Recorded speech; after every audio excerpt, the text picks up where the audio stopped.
Hi, everybody. Welcome to today's webinar. It's hosted by KaiNexus, and it's titled Impactful Methods to Benefit Organizational Knowledge Management and Continuous Improvement Efforts. I'm Mark Rabin, a senior advisor with KaiNexus. I'll be the host and moderator today. And we're really thrilled to be joined by our presenter, Dr. Cynthia J. Young. I'll tell you more about Cindy in a minute, and we'll make sure we share links to her website and social media and places you can find her online after the session. So Dr. Cindy Young is the founder and CEO of CJ Young Consulting, LLC, a knowledge management consulting firm. And she's also a curriculum developer and instructor with the company Leidos. After about a decade ago, Cindy retired as a surface warfare officer after 23 years in the US Navy, which is where her love for knowledge management began. Cindy holds professional certifications as a project management professional, a Lean Six Sigma Master Black Belt, and as an ASQ certified manager of quality and organizational excellence. Her doctoral study, titled Knowledge Management and Innovation on Firm Performance of United States Ship Repair, provided Cindy the opportunity to gain additional professional and academic expertise to facilitate improvements in organizational knowledge management. And you can also go find online Cindy's TEDx talk, September 2020. She gave a talk titled A Knowledge Mindset, What to Know Comes from Where You Sit. And that provides actions that organizations can take to improve trust and retention through use of knowledge management practices. So Cindy is both a continuous improvement expert, a knowledge management expert. So she's the perfect person to talk to us today about this topic.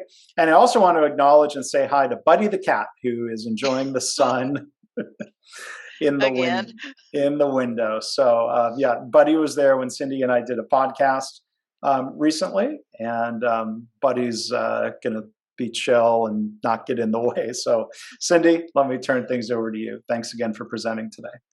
Okay, well, thank you. I appreciate you having me. I know that sounds pretty cheesy, but I really do. For those of you I don't know, I have followed Mark on LinkedIn for a couple of years. I have friends that know him, and so it's really fun for me to actually be here and present with KaiNexus, and also doing the podcast with them. So I'm just really excited about sharing knowledge management. I've loved it since I was in the military and before I even knew it was called knowledge management. I think it is so important for organizations to embrace it because it's really what you use to share knowledge with everybody else. And I'm going to talk specifically about human-centric knowledge management, not computers, not robotic process automation, um, not anything that you need Trons to do. You can do these like we do continuous improvement projects with post-its, with pen and paper, and brainstorming. So, the presentation, is a mouthful. I've never been good with keeping titles short. So, it's no surprise this one's pretty long, especially when you got knowledge management, continuous improvement. It's 4 words already. But, so what I'm going to do is I'm going to go through a bunch of slides. We're going to talk about what, different methods, as well as some tools that are in there that you can use that you don't have to learn what they do. I'm just going to talk to you about how you use them in with knowledge management and in knowledge management to support your continuous improvement efforts, because it's so important that we don't want to spend extra time and extra money to get somebody to be able to do something better. We want to be able to work with what we have and then move on from there once we've come to a solution or a proposed solution. All right, so these are our objectives, and like I said, I want to talk to you about most useful common methods available in knowledge management. And so there are no knowledge management methods specifically. These are all methods you've seen elsewhere. And we're going to talk about how they work in process improvement, in quality, and project management, just overall problem solving, because knowledge management should make you a better problem solver because you're integrating with other teams, other people, and sharing what you know and learning what they know. And then finally, we're going to talk about how these can support standardization, because why have 10 different processes when you can standardize a process and make it work? So we're going to talk about that. So these are some of the most common and useful methods to support knowledge management. And I'm not going to read the list to you, but I will point out a couple. And let me first tell you, knowledge management in my world, because there's over 100 definitions of knowledge management. The way I use knowledge management is it's what you do with the information from what you have, what other people have, or what the systems that you use tell you. And knowing what to do with that is what makes it powerful and how you can use for problem solving, as well as all the other things I was talking about: project management, standardization, process improvement. So you'll see everything in here is probably very common to what you use on a daily basis. I will say battle rhythm is something that I gained when I was in the military. We use these, it just means in order that you do things, in order that you have meetings so that you can come with solutions rather than problems to newer meetings or give updates. And then the other one that I really enjoy is in the mapping, is mind mapping. And I will talk more about that. It's my favorite thing to do. And I've used Post-its to do that as well. But you can use stuff that's already in your computer. Visio and PowerPoint, you can both use those. So let's get started. And we're going to go through each one of these. And I have a couple things at the end. They're not really bonus material, but they're just extras I thought about. So, we use checklists and check sheets all the time. And, for those who may be new to process improvement, checklists and check sheets are two different things. And I will tell you, when I first started out with ASQ, um, I was in ASQ since about 2010, and I used to mix these up all the time, checklists and check sheets. To me, it was all just a way to keep track of things. But checklists, they're a way of supporting doing things. And so I use them to not forget things. That's why I put grocery list and packing list, because those are two types of list I use more than anything else. If I don't have a grocery list on my phone, I forget to buy something. And same thing with packing. I end up having to go to a store somewhere else. And like I was telling Mark before we started, is I'm going to London. So I've already started my packing list to go to London, including my passport and my ID and my extra wallet, because you got to be safe, when traveling anywhere, especially when you travel on a plane. There's just all sorts of things. So the packing list and the grocery list are good checklists. But check sheets, we used to use these all the time when we're doing oil readings to figure out what type of temperatures we have. Because we use those for observations, and you want to document your results. So if you think about it, if you go shopping and go shopping, my favorite place in the world, which is Target, you go in there in the bathroom and they have a check sheet where you walk in and so what the restroom cleaning time is. And the reason this is important, and you'll see this on the sides, is that it's important because it provides a forceful backup for processes. And what I mean by that is it gives you backup. Oh, well, what were you doing and did you do this? Well, yeah, here it is on my checklist or on my check sheet. I did this. And oh, did you remember this? Yes, I remembered it. I checked it off my checklist. And that's just simple knowledge management, is being able to show somebody, yes, this is where you can go to acquire whether or not this was done, without having to track somebody down. It makes it where it's a little more flexible in your workspace. Because if you have a checklist on how to do something, or to not forget to do something, or you have a check sheet on a process, this is going to enable you to share knowledge without having to get up and go find somebody. You can just go to it. And if you keep it on a computer somewhere, that's fine. But piece of paper stuck to a door, that's okay too. So I'm gonna go to the next one. Lessons learned. I'm sorry, I gotta move this. I'm sharing it, so I have a hard time seeing some of my titles. So reporting and lesson learned after action reviews. If you haven't done a lessons learned review before you start a project, I submit that you're doing it wrong. I think that you need to review all lessons learned prior to doing it. It's not just about writing them up afterwards. Because if you were to start a project and somebody else is already doing the same project, well, you're not learning anything before you start. You're relearning your lesson at the end. And so if you create a report or a lesson learned, then these are great. But if you post them on a SharePoint portal, they're not going to do any good. What you have to do is you have to make sure other people are aware of them.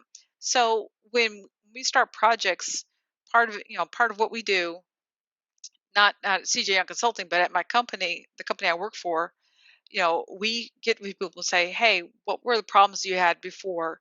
When you taught this student, what kind of feedback did you get? And so we all look at that as, not taking up a lot of time, but prevent ourselves from having to redo work later. And so when you're sharing this knowledge of what happened and what the customer wanted, because that's really what it gets down to is the customer's feedback, is that it helps you to make stuff better later. And so if you do these before you start a project rather than after, when you're just reporting rather than saying, okay, what can bite me, then it's going to save you a lot of time, and it's going to cut down on your rework. And eventually it might make your process really short because you've gotten all these lessons learned and it's really working for you. Now, as for after action reviews, those are a little bit different than lessons learned. So we would have a lessons learned review and then after action reviews. And people are like, aren't they the same thing? Like, no. An after action review is when you get together and you go over, your costs and what things were problems so you can report them up the chain. You're not reporting them to somebody who's working on a similar project. A lot of times we find that these are more senior led meetings and you're briefing seniors. You're not necessarily briefing somebody who's going to put to use the knowledge that you have. So, you know, again, they provide forceful backup.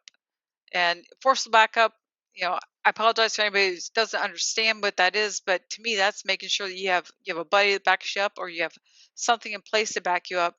That if you're not there, somebody else has heard it before. So in 2 weeks, if you go to do a project, you could remember me saying it, or you can remember somebody else saying, "Well, hey, we had this problem," and you can have that solution ready to go. Right. So mapping.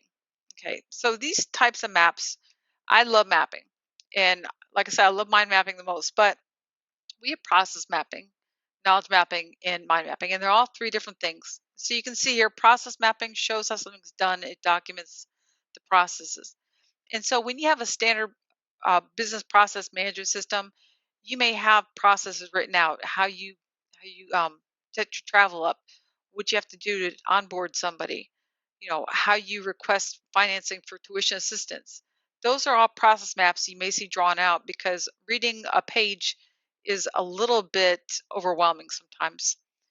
Knowledge mapping shows relationships between people, and I have an example on the next slide that shows, if you have a organizational structure, or if you have a team and you build it, you know this is who I report to, this is who somebody else reports to, and this is how we interact in between. That's knowledge mapping. And then mind mapping, in this is a great way to illustrate how brainstorming works. We use affinity charts sometimes for brainstorming, but mind mapping I think is a lot more fun actually than any other type of mapping. So just know that it's visual reference. You can use there's really no rules set for mind mapping, quite honestly, other than start in the middle with this with an object or with a idea or customer, and then branch on out. And I'll talk to you about why they're branches in a second. So these are three types. I just put the red dotted lines. The information there is not really that important.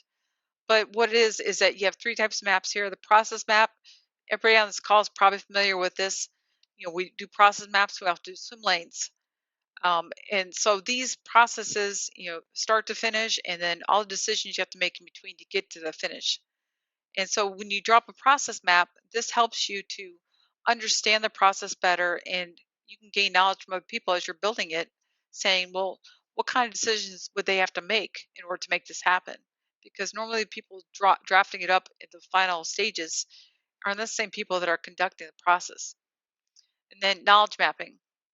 This is an example of a project team. It's very simple, who you have in there and where you fit in there.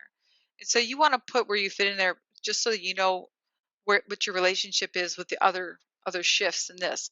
And so all this is doing is just showing you, where you fit in the big scheme.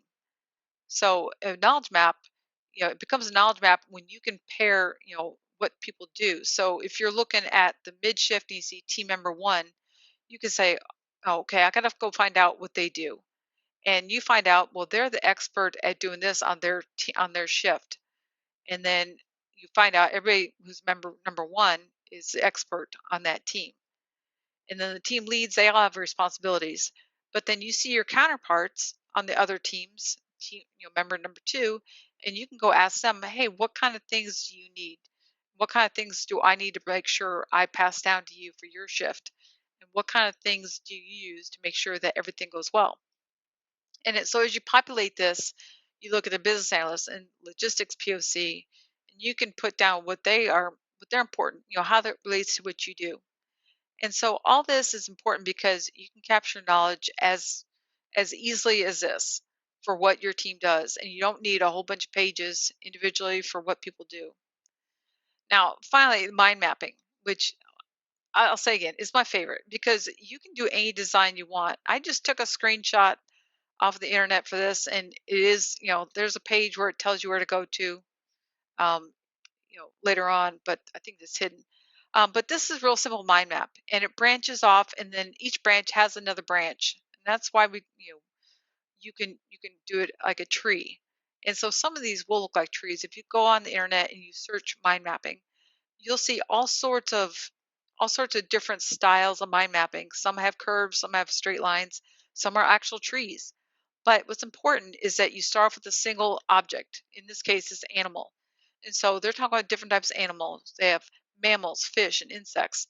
And then you further branch off into what types of mammals, what types of fish, what types of insects. And so I've used this in business development. You can use this in HR for knowledge, skills, and abilities. You can use this for, if you want to improve on something, uh, you know, just go through your ideas. And this is where you can take your explicit and your tacit knowledge. The explicit knowledge is knowledge that's well codified, it's written.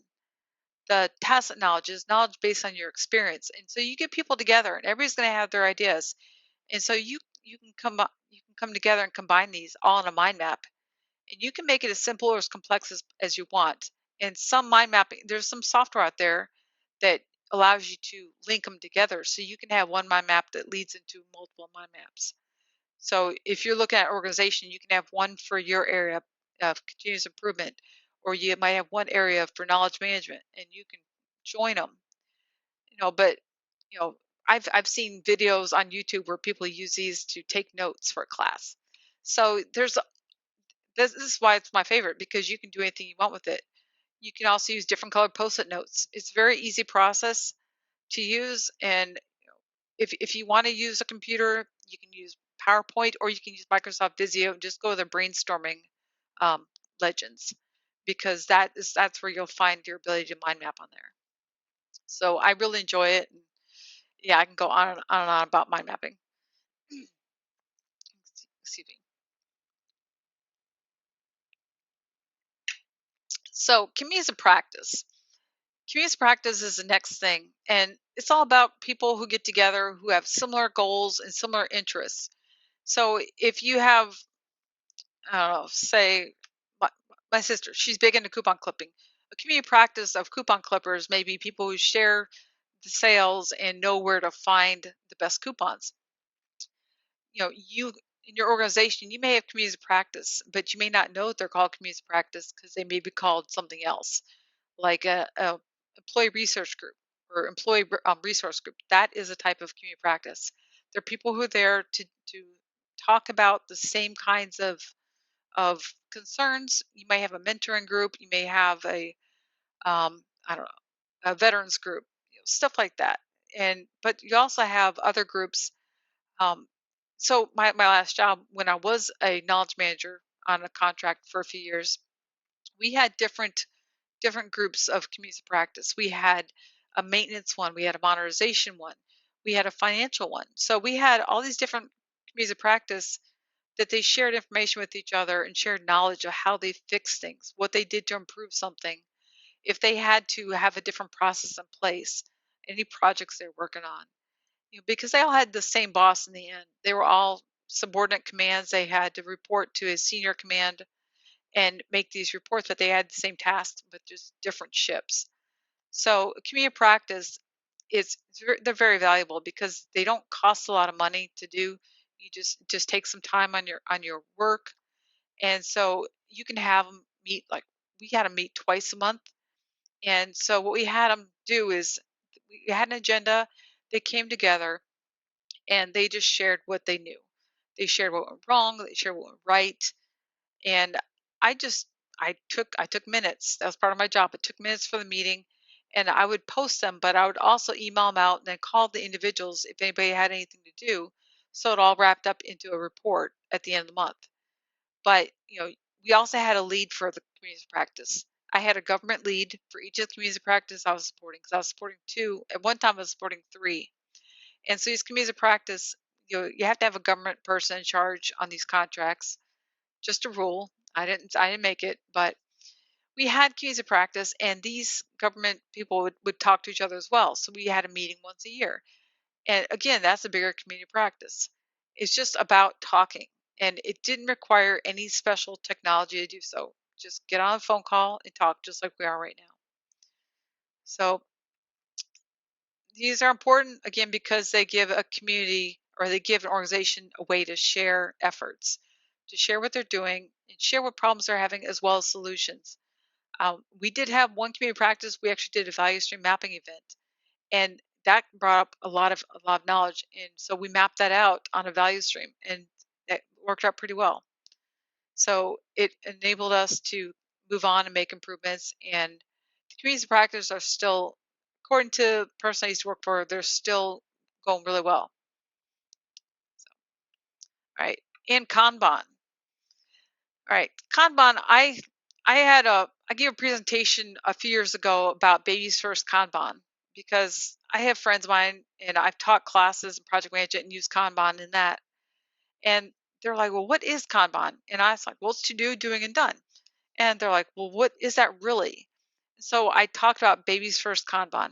And so babies first Kanban is, if you have children, you're probably well aware of putting up a chart and giving your children stars or a check mark or, even a piece of candy or a game for doing a task or doing something really well. And this is just a way of tracking it. So, you know, that seemed pretty easy to explain to somebody. Well, what it does is, you have these different parts of your business that you're doing a process for, and so you're looking at the status of everything. And what it does is it enables people to be able to go to this Kanban and understand what it is that their process is in. Oh, do I need to add more resources to it? You know, and ask questions. Why? How many more friends are you going to invite? Um, what kind of things do I need to do to be able to leave early to take my dog to the vet?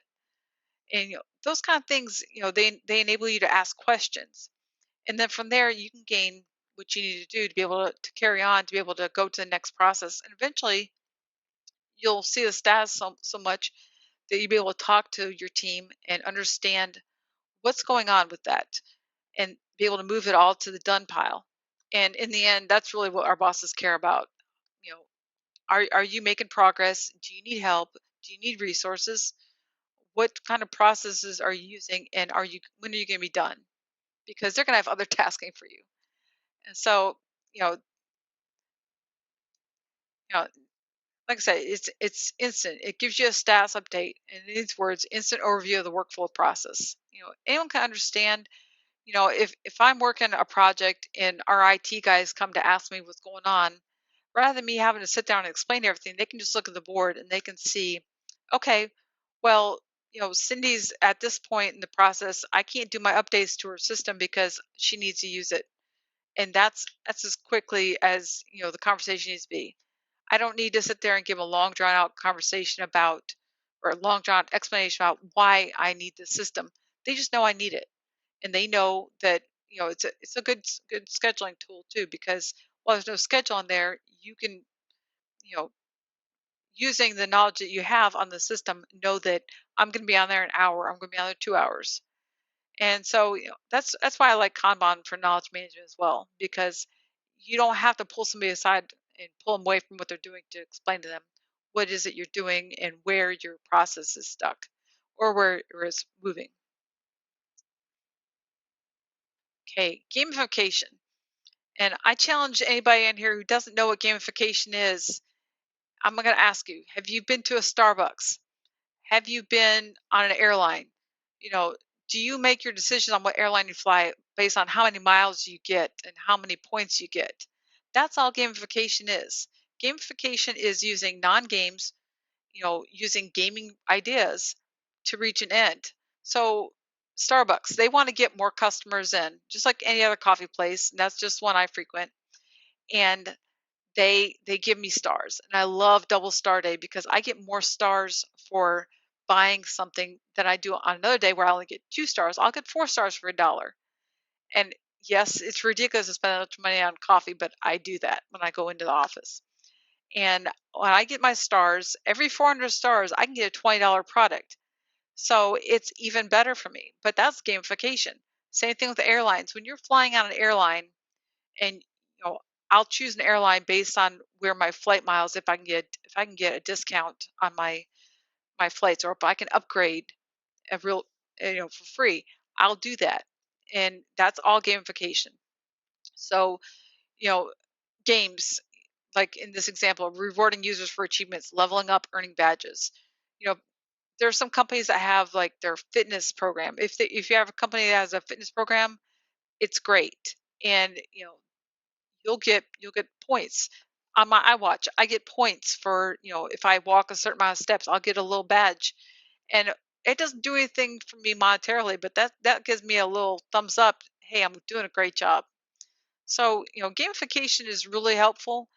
I did see something yesterday that kind of worries me as I went to fill up my gas tank at 7-Eleven, and they have the little sticker that says no cell phones because it can possibly set something on fire, all those rules.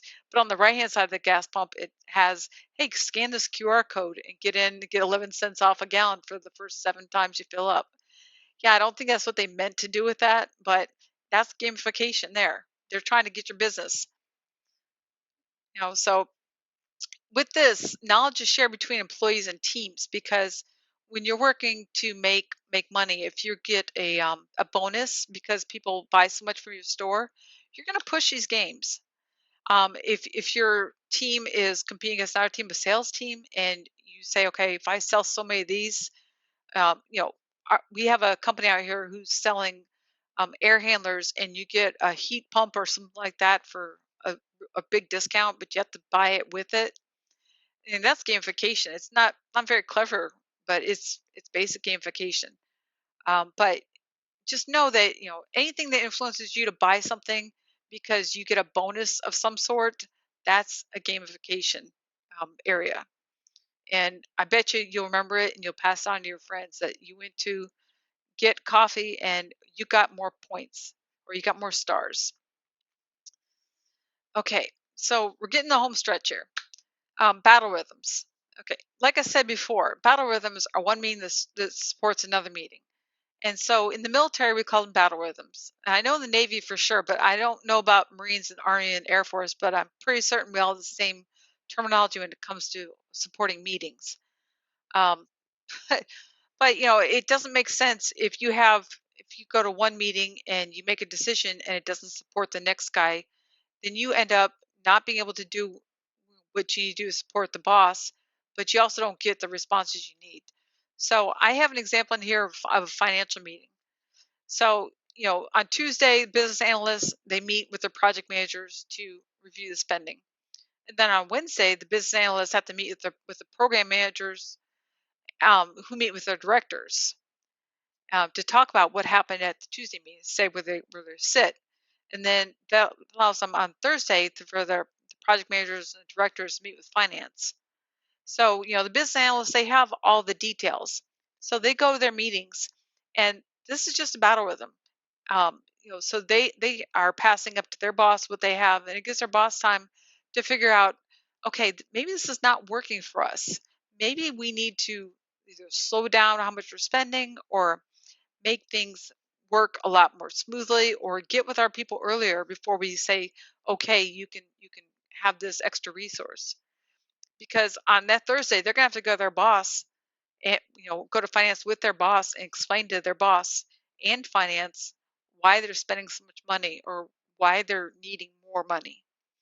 And just battle rhythms allow you to share the knowledge between the whole decision chain in in order to make it smoother. So, they look at the schedule events. When you're scheduling out every week, we had a weekly team meeting on our ships, and in person. At our company now, we have every month we have a meeting. Every Monday we have a meeting, and then we move it during the week. We'll have meetings with direct reports at our company to make sure that whatever's going on gets down to the people. Not only why, what needs to be done, it's why it needs to be done, why it's important, why what's in it for them, why does it affect them, why is it important. So these are the KM methods with special areas. And process improvement. We know knowledge sharing is important. It supports learning opportunities. When we want to make a process better, what do? We talk to people. We don't.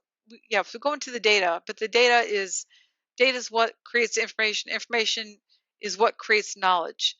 And when you have other people that are used to what they're doing and talking to other people, they get a better idea of what the whole process brings, and they can make it better. They can start thinking and think, what can I do? What ifs? What if I do this? Will this make it smoother? Will this make it quicker? Will it make it better? Will it make it worse? And they can go through all that. Project management. We have this thing in project management called the PMBOK guide, and it's just a basic document about the perfect world of project management. It doesn't take into account stakeholders changing their minds as much as it does just giving you a basic rule set to start. And knowledge management is part of the PMBOK guide. I've been fortunate enough to be able to give my feedback, my 2 cents as it is, to the PMBOK the last 2 years, and along with a couple other 100 people. And just so you know, anybody can do it. Anybody can have input in it if they're involved in PMI. And knowledge management, the area has grown. There used to be 10 knowledge areas in project management. Risk, communication, stakeholders. Lessons learned was a big part. But just know knowledge management's in project management formally, just like it is in quality. In ISO 9001 2018, it was the new clause 716. It's only about this big. I think that's about as much, maybe the big, not too big in the text wise, but now organizations, in order to qualify, with their QMS, they have to acknowledge that their knowledge is well, where it's put in place, but people also use it. They have to show that it's accessible and that it's used. It's not just given lip service and put in there. Um, so it's it affects your ability to get a certification. Now there is an ISO 9001 or ISO 140. I can't remember the number right now. Now that I'm trying to remember it, but it's called knowledge management systems, and it's all about knowledge management. It's not a requirement to be certified in it, but it is part of the ISO family. Now it's 3401. Sorry, 3401 is ISO um, for this knowledge management systems. And so just know it's not a requirement, it's not a certification requirement, but it does help your teams understand what your organization does overall as a bigger picture. And it does help organization overall problem solving in your organization, because we don't go to work to just say let's do what we do same day every day. We look to make it better, and part of process improvement is problem solving. We want to make things better. Well, it may not be called a problem, but it might become a problem if we don't look at it now. Right? So we want to support standardization, and one of the biggest standardized things I've used as I was growing up was the Dewey Decimal System. And those of us who grew up in the 70s and 80s, when we went to the library, we didn't have Google, we didn't even have computers for the most part. But Dewey Decimal System was our bread and butter. It was categorized. We knew if we had to go into a section that I would go to a librarian. I tell you, librarians are the best knowledge managers because they have order built into them, and they have order built into what they're doing. So it helps them to locate stuff, and having findability is important. So it can be used. Standardization supports everything we do. Whether we want to or not, want to realize it or not. But you can find standardization in process implementation, or when we build standard work items. Even though I work in a job where I don't have a standard work item, I have requirements I have to meet, and I have a standard way of doing it. So, if I ever get promoted in this job, I'm going to have a plan in place to be able to pass down the right knowledge to my relief, and that is going to be set. It's going to be a standard way. Okay, so I do daily, so I do weekly, so I do monthly. These are the customer requirements. So think standardization. When you think of it, think of do decimal system.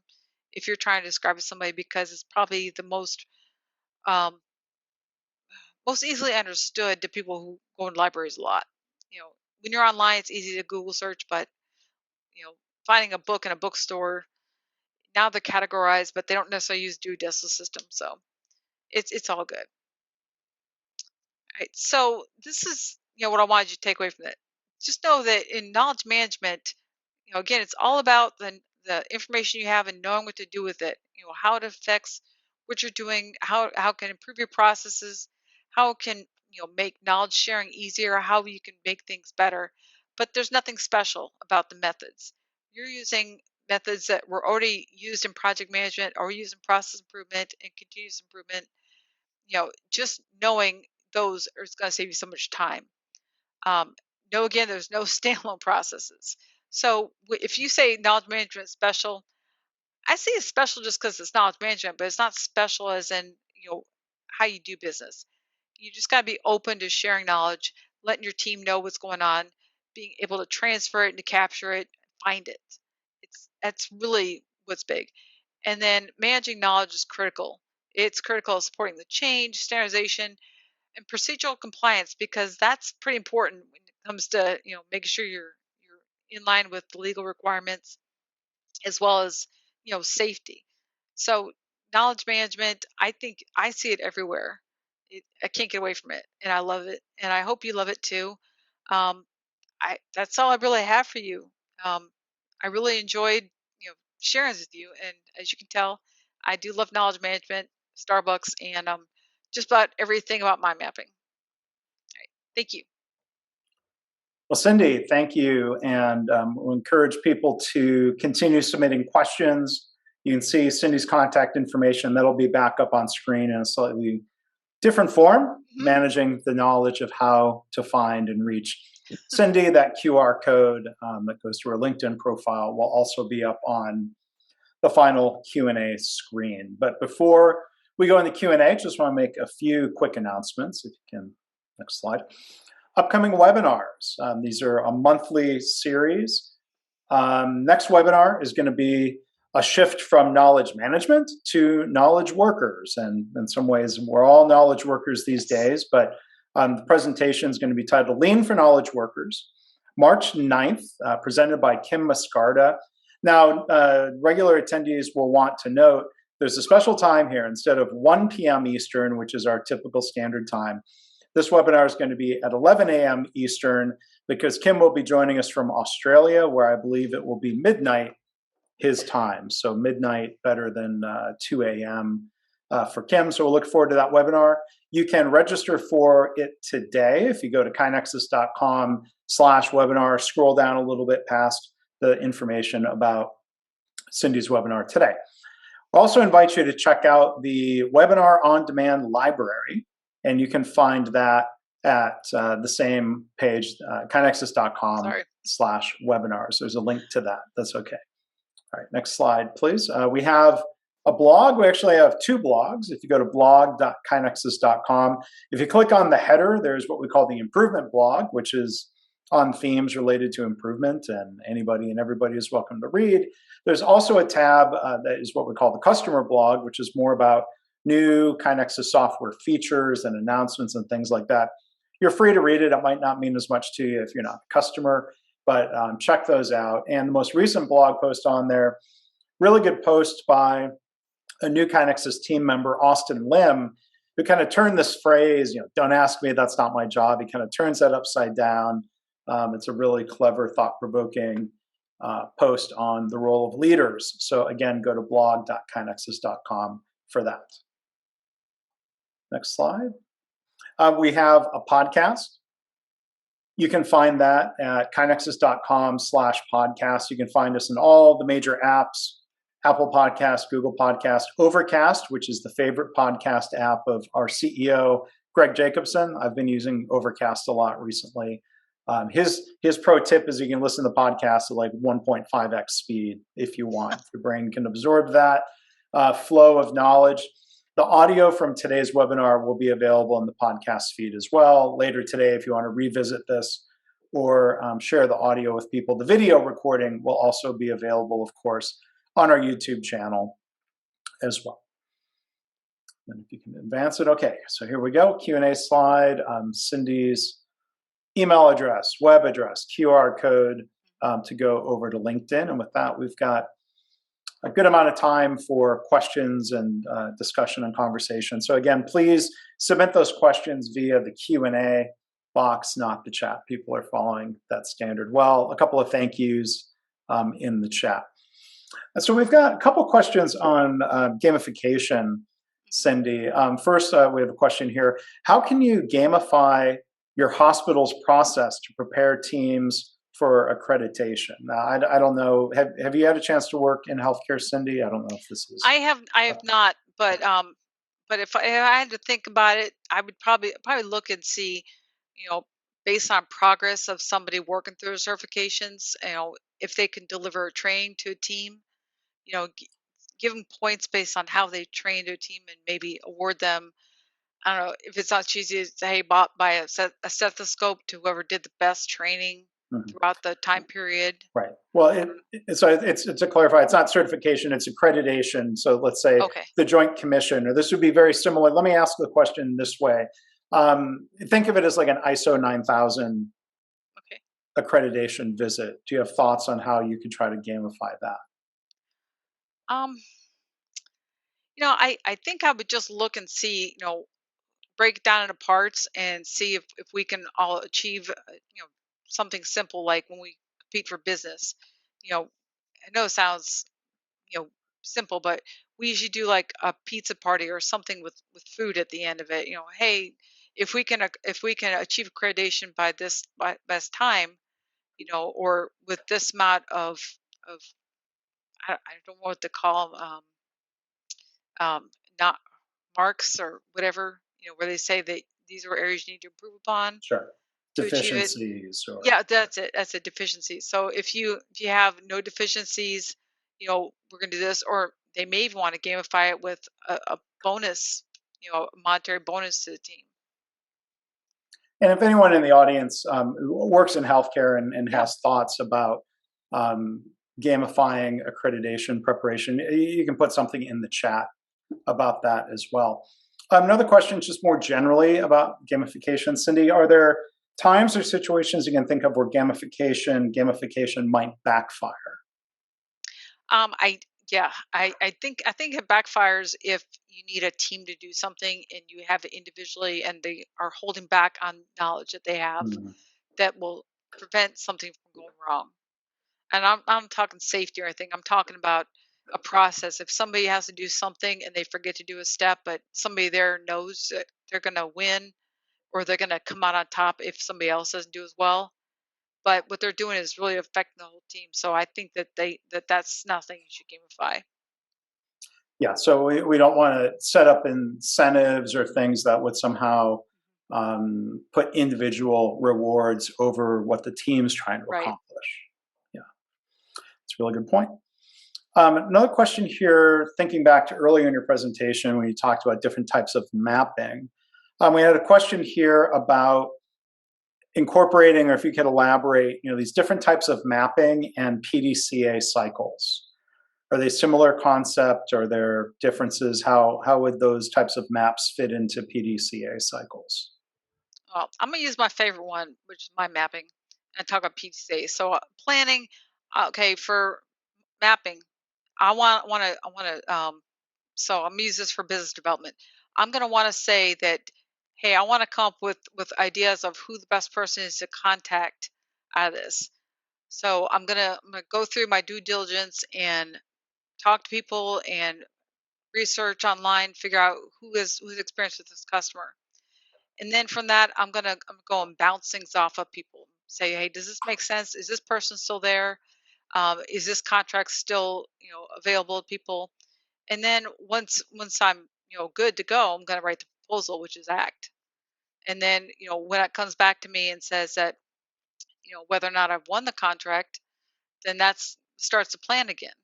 So I'm either going to plan to succeed next time because I failed, or I'm going to plan to win it recompete. So that's just how I see plan, do, check, act for mind mapping. Okay, thanks, Cindy. There was a comment in the chat back to that other question about gamification and hospital accreditation.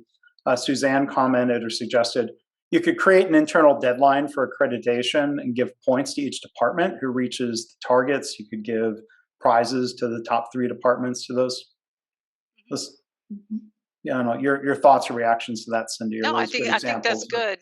Yeah, I think that's really good. As long as it doesn't negatively affect somebody, some other team by you achieving something, as long as no one's holding back something that helps the other team be successful as well. Okay. And as you can tell, I'm really big on the team concept here. Yeah. There's another question here, going back to lessons learned, and I had a question related to that too. So we're going to go back to the very beginning of the presentation, Sure. I think, about lessons learned. Stephanie says, I love the practice of reviewing lessons learned at the start of projects. Other than hoping that people do this, how do you standardize this into team practices? Oh, I just make it a requirement. When I was on my ship, long time ago, like 15 years ago, I was on a ship, and I'd make it was a requirement for my teams every time we did a gun shoot. It was a requirement for them to get together and talk to other people about what they had happen with the gun and with the equipment. Mm. And the same thing when we pulled into a port, we were required by our XO and our CO to go into the database, because database was kind of iffy, whether or not have what we need, but we had to look and see what ports we were visiting in order to write up our report of how we were going to protect our sailors as we left the ship. So if you put it in your process as its requirement, then I don't see how that can be a bad thing. It doesn't take very long to go back and talk to people as well. I could see building a prompt like that into, let's say, a Six Sigma project charter or even an A3 template if you're using A3s to plan and track a project. I really like that idea. It's just more broadly of not only reviewing lessons learned from that project at the end of that project, but I love the idea of starting a project by reviewing lessons learned from other initiatives. That seems like that could be a very helpful practice. Yeah, and something else is that as you're learning things, don't forget to talk to people while you're working your project too, Mhm. because there can be somebody else working a very similar project as you are, and you could save them a lot of pain. You could save your company a lot of money and time if you share your stuff as you're going. So yeah, to Yes. document those and to share those, and people who are using KaiNexus would be documenting things like that as they're working their A3s or their improvement projects that might be tracked in KaiNexus. One other question, going back to lessons learned, I was wondering if you could elaborate or give a little bit more detail around the difference between lessons learned and after action reviews. What I heard you say, and correct me if I was wrong, is that lessons learned discussion is for the team. After action review is more for reporting up the leadership chain. Is that correct? Well, yeah, that's kind of how it's seen. But with knowledge management, when you're doing lessons learned, it's helping people to realize what deficiency you had, as well as what successes you had and how you achieved them. Whereas an after action review is more based on how much time did it take, and what did we do to maybe speed it up, or what happened to slow us down. What resources did we need? Did it work out like we planned when we did our kickoff? And then just overall, what's the customer saying? Because Mm. sometimes in these after actions, you may do them with the customer or without the customer, and when you do them with the customer, you never know what they're going to say. So Yeah. just got to be able to take action from that too. Yeah. Get the voice of the customer, and better yet, if you learn something new, rather than Yeah. guessing what the customer thinks, go and ask them. Yeah, and I always recommend briefing your senior chain of command before you talk to the customer. That way, you're chain of command is not caught off guard. So another question that came in here, Yvonne asks, says, timing is everything. Sometimes an idea fails because it's just not the right time. Revisiting old ideas can be valuable. Do you have a process idea for prompting that? Um, I don't really have an idea for that, but if I had to come up with one right now, I would say just continually talk to your team, because sometimes the person they're complaining all the time, you'll realize maybe their idea wasn't so bad. Maybe their idea was okay if you tweak a little bit, and when you get them to buy into it, they're more apt to talk to you more. Mhm. And I'll add a couple thoughts here. I mean, one, I think in the lean practice of strategy deployment, or sometimes referred to as Hoshin Kanri, when you're looking at key initiatives and you're trying to prioritize and make sure you're not exceeding improvement capacity on those big initiatives, it's not just a matter of yes, no, approve, reject. You often have yes, no, not now as three broad categories. And you could track that on a Kanban board as an organization. You can track those in different ways. And I'll mention just one other use for KaiNexus is when we're evaluating a proposed improvement, there is literally a way of sort of closing it out for now and saying, it's just not a priority at this time. And then better yet, you can set a flag to automatically remind yourself after 3 months or after 6 months. And so there is a little bit of automation that people can use within KaiNexus. We had a comment in the chat from Stephanie. We've incorporated that into KaiNexus. So I think you mean the not now, the yes, no, not now. So maybe Stephanie will add another. Okay, she says yes. So it's a great use of that practice, and especially doing that in KaiNexus. Another question here from Michael. He asks, or he says, first, I'm planning an upcoming staff training on visual management. The focus would be on individual work boards or build your own Kanban, as you showed us. Are there other visual management tools, especially geared toward the individual, that you would recommend weaving in for just kind of general workplace audiences? Is Kanban enough, or what other visual management tools would you also use? Well, I sometimes like to use knowledge maps, because you can categorize things, and then as you come up with the different ideas, you can do a little, not branches, but the lines, and add on your extra boxes. Instead of having a org chart, you could do it based on your workload.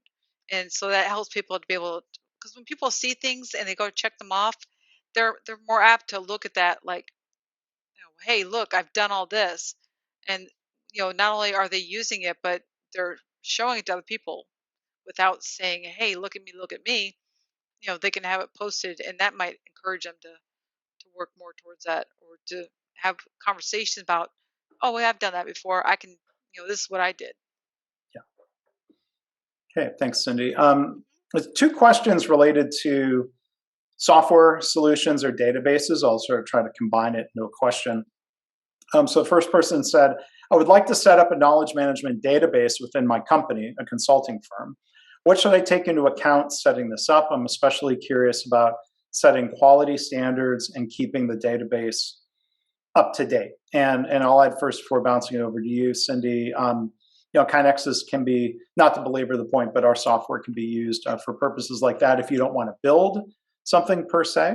But I think it's a great question, even for current KaiNexus customers or people who are going to do their own things, Cindy. Quality standards, keeping the database up to date. What are some of your thoughts on that? Well, first, if you're going to be using, like, I kind of joke that our SharePoint portal at work is a bunch of stuff people put there. They don't know where else to put it. Mm-hmm. So what I recommend is that, as far as knowledge management goes, is you put a date, have a date structure. And when I put dates on my documents, I always put, like today, I put 2022-02-10, if today's the 10th, which I think it is. So I always put that, and I put an underscore, and then I put, if it's my document, I put my name. If it's a project document, put the project name. And second thing is, you got to make it findable. So you have to have, whatever your documents are, they have to be findable to people. So understand what key search words they're going to use to find something if they don't know where to look. And third, you got to have somebody responsible for going through there and getting rid of the junk or getting rid of Mm, stuff that's outdated. You don't want to keep draft material there unless it's specifically marked as a draft area so people can go and check out documents. And another one too. Make sure you do a check-in, check-out process because otherwise you'll have several people work on the same document and then saving their changes over somebody else's. So you're going to want to go back and also clean it up every now and then.